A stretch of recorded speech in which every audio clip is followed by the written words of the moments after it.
National Geographic's hit docuseries Trafficked, with award-winning journalist Mariana Van Zeller, which returns for its highly anticipated second season. In it, Mariana continues her extraordinary work exploring the criminal underworld of black markets and the leaders behind the movement. Take a look. As a journalist, if I'm trying to get into these clubs and see how they operate, I would say good luck. It's the military. They're covering their faces, which is never good. How often is it that you have cameras filming? Never. Do you think there's a race war coming? I hope so. Are you a Nazi?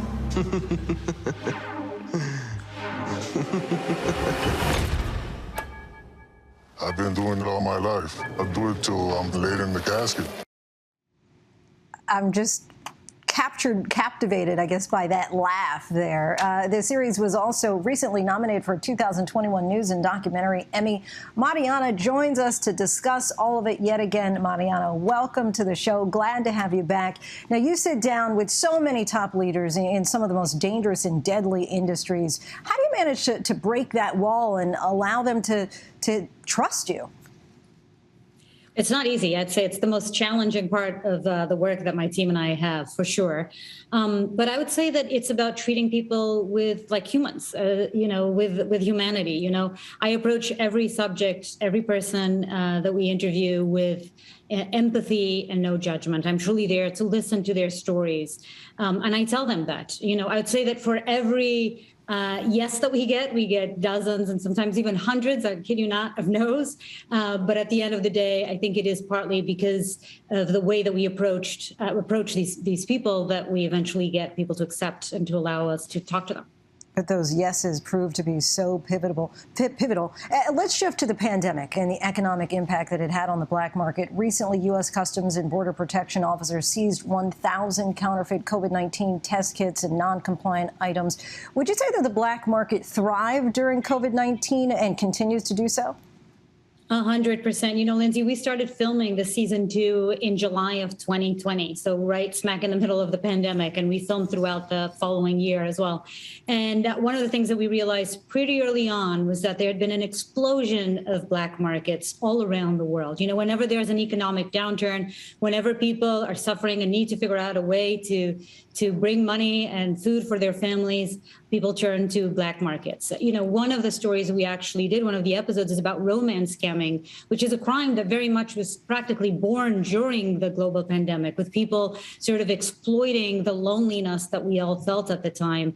And it went up by over 300%, millions and millions and millions of dollars stolen from Americans during the pandemic.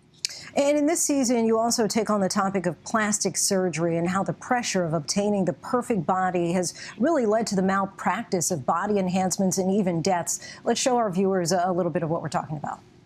How many times have you done this before? Only a few. Amber is transgender, and these injections will be a final step in claiming a body she's been looking for her entire life. But you are aware of the risks. Oh, definitely aware. Just don't care. Now, without giving too much detail, what did your investigations reveal, and why did you decide to focus only on the U.S.? I think there's a propensity that we all have to think of black markets as happening somewhere else, far away from home. And what we found, and I think it's incredibly important for me, is to show that very often these black markets are actually operating right here in the United States, and sometimes as close as our backyard. And when we started looking into this, I started hearing about women dying from these illegal injection backyard cosmetic surgeries, and also strip mall clinics all around the United States. And so we eventually actually filmed with a pumper, a woman who injects incredibly dangerous substances into people's bodies, women's bodies, to make them look more plump, to make them look like they have bigger butts and hips. And that has led to some cases of extreme injuries and death. And then we follow the trail all the way from Atlanta, where we interviewed the pumper, to Florida, where we filmed these sort of low-cost strip mall clinics that are also leading to injuries and death. And it was really shocking that this is happening right here in America. And of course, you have focused on and reported on the black market around the world for years. Is there anything at this point that might still surprise you? Oh, I think almost every story we do, there's a moment there that I am utterly shocked, no matter how many years I've been doing this for. You know, one of the episodes we did, for example, was about stolen cars.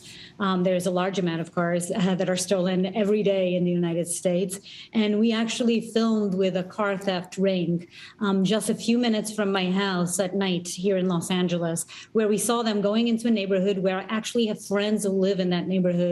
And within 10 minutes, they were able to steal a BMW from in front of a family's house. And the ease in which that happened was crazy. And then to know that a lot of these cars are actually ending up in West Africa, where we ended up going as well on our journey and sort of trailing this black market for stolen cars.